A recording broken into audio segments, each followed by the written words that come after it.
Alright, kind of a little bit of a different video for this. This is what I watched in May. Starting off with, I watched Star Wars Episode 3 Revenge of the Sith on May the 4th because Star Wars Day. Then I watched, well, in quotes, watched Mandalorian Season 1. I was listening to it at work. I thought it was really good.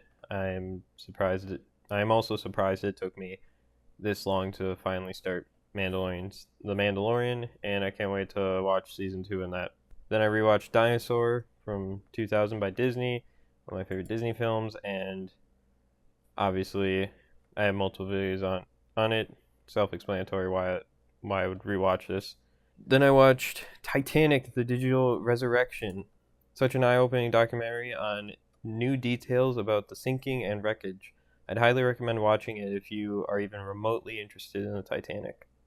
And then after that, I was in a documentary mood, so I watched We Met in Virtual Reality, a documentary filmed entirely in virtual reality, specifically in the video game VR chat, about people and their relationships and that. I went into this like it was going to be following the usual cringe aspects I know from my times playing VR chat, but instead, bro got me crying in the club. What the fuck? Then I watched a bunch of Wes Anderson shorts, starting with Poison, and then The Wonderful Story of Henry Sugar, and then a few days later I watched The Swan and The Ratcatcher. These were kind of my first delvings into Wes Anderson. I have seen Fantastic Mr. Fox, but that was years ago, and now I'm going to hunt down the rest of Wes Anderson's filmography because I am now hooked.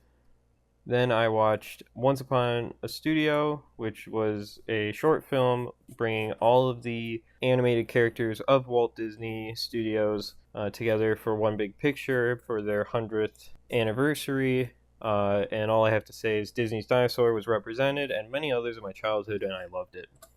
And then the final thing that I watched this month was Atlantis Rising, which is a documentary of them trying to find the location of Plato's Atlantis. And apparently Plato had been telling us exactly where it was, and we thought he was lying according to these findings. And that is everything that I watched this month. I'm trying something new here with it, and if you notice, a lot of these things are like, oh, I didn't expect you to watch this. Mainly felt like doing this as a way of telling myself, you don't have to make content on all these, just watch something, because I usually am like held up on a fuck ton of things to watch, and then I end up not watching stuff when I should. So hopefully this will help me get through my backlog of physical media and streaming services and that. But also some of these I have reviewed on Letterboxd. If you want to follow me on Letterboxd, link will be in the description below. And let me know in the comments below, what did you watch in May and what was your favorite things in May. And until the next video, I'll see you in the future. Bye guys.